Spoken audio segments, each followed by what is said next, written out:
Hello my friends and welcome back. Thank you very much for being with me again today. Very important piece of news I got here. And that is about the security guarantees that Ukraine and Rasmussen, who was, I don't know, a former NATO secretary of something like that, they came up with. Now I've been waiting for this since they were talking about it about 3 weeks ago. Now we have it. Whew, it's so hot I can't even hold this up. So Ukrainska Pravda, September 13th, 2022. The first document on security guarantees for Ukraine presented at the office of the president. Now, I was a little bit confused. Why would they want this now and not after they win or lose? This is like in the middle of things. Things might change and those guarantees would mean nothing. But let's see. Andriy Yermak, head of the office of the president, and Anders Fogh Rasmussen, former Secretary General of NATO, jointly presented recommendations on security guarantees for Ukraine within the framework of the Kiev Security Compact on September 13th. Let's say, quote from Rasmussen, "The adoption of these recommendations will send a powerful signal to Vladimir Putin. This would show that our loyalty to Ukraine will not waver, that his war is futile. It would also send a signal to the Ukrainian people that we will loyally support the independence and sovereignty of Ukraine for as long as it takes." Are you ready, my fellow citizens? For as long as they determined it takes. And you have to follow and pay taxes and go and work and pay bills. Doing it right means laying a new cornerstone of European security. If this is not done, it will mean an aggravation of the crisis on European soil. End quote. This is exactly what the Russians were talking about when they said, if these guys are getting ready to get Ukraine in NATO, this is what's going to be happening. We will have to prevent that. That's what they said. And here they are. They just come out of the woodwork or whatever. Ukraine, and I'm saying, the key recommendations of the report are as follows. Ukraine needs the resources to maintain a significant defensive force capable of withstanding the Russian Federation's armed forces and paramilitaries. Multi-decade effort of sustained investment in Ukraine's defense industrial base as scalable weapons transfers and intelligence support from allies, intensive training missions and joint exercises under the European Union and NATO flags. I think the Russians were going to drop a few nuclear weapons. I don't know how they might not.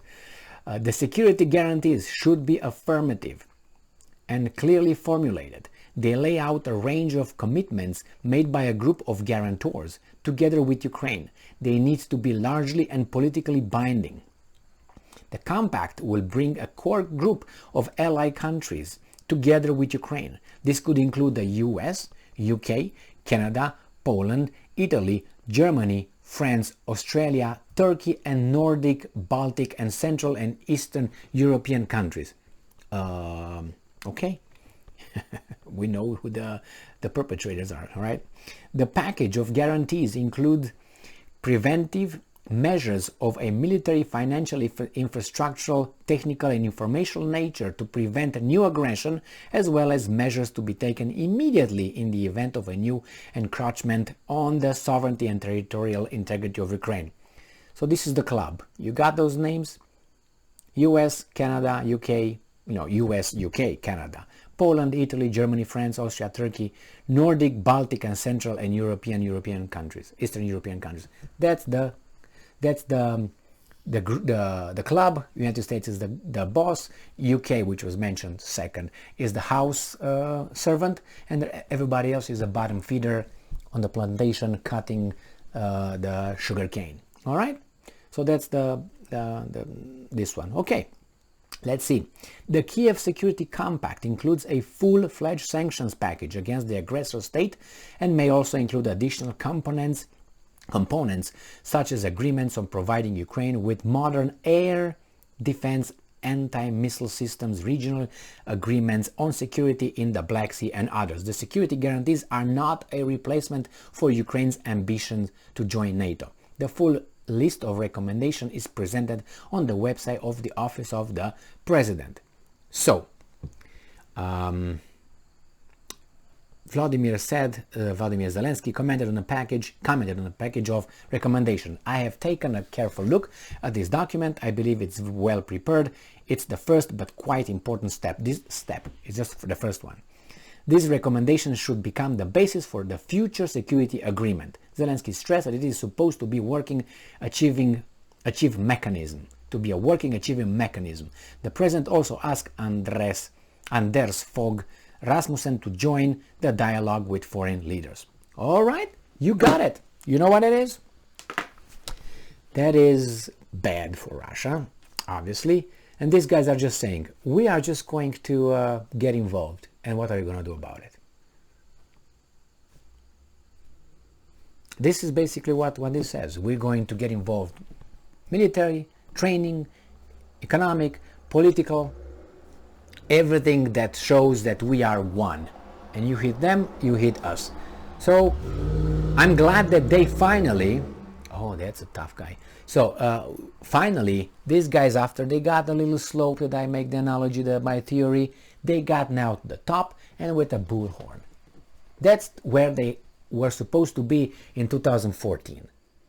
That's where they wanted to be. And they let everything drag to this. And now, like weasels, say, Russia pushed us into this. When they, all along, they were planning this with all the advancement of NATO and the European Union, advancement and, getting more members and getting bigger and bigger.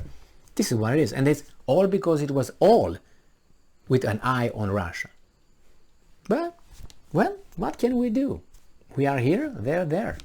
We'll find out. That's one thing that these guys are not taking into consideration. But they must be very certain that the Russians are not crazy to do that, even though they portray the Russians as being crazy.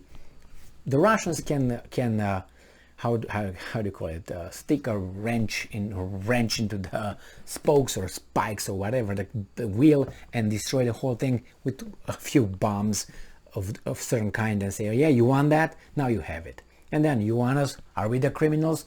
Then let us be the criminals. I hope they don't get that way, but after this one, this is clear.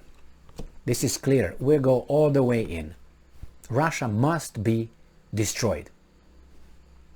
Can't be, as the Russians said in the past, 15 years, a strong Russia is not allowed to exist in the world community.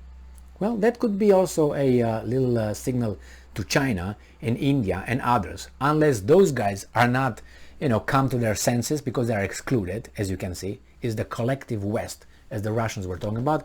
If those guys don't come with their senses and say, okay, it's clearly that's them against everybody else, they will be the new police, clearly, of this planet. Not only United States. United States is going to use these weasels, the auxiliaries. You know how the Rome had its own army and then employed all kind of barbarians, and they used them as auxiliaries, and they were sending them where it was the hot war, and after they were getting decimated, the Roman army was coming in and yeah, we won. Yeah, but they sent the auxiliaries. Just read about it if you didn't know yet. The same thing, the Romanian army and all that, those are auxiliary forces. That's what they are. The empires is just fine right here. And you don't want weasels anyway. Look what these guys are doing with the army. Do you think these guys are going to fight the Russians? Unless they use a joystick and a button. Do you think they're going to go and march in the... There are people, tough people here too, but unfortunately they open the door for any kind of... All right. So here we are. It's right there, and I'm very eager to find out and find the Russian statements regarding this as a response. I'm waiting. It has to be a response to this, and I'm waiting, and I'm going to let you know. I'm I'm not going to sleep tonight. Thank you very much for being with me again today. Stay strong, stay smart, look for the truth, and be just.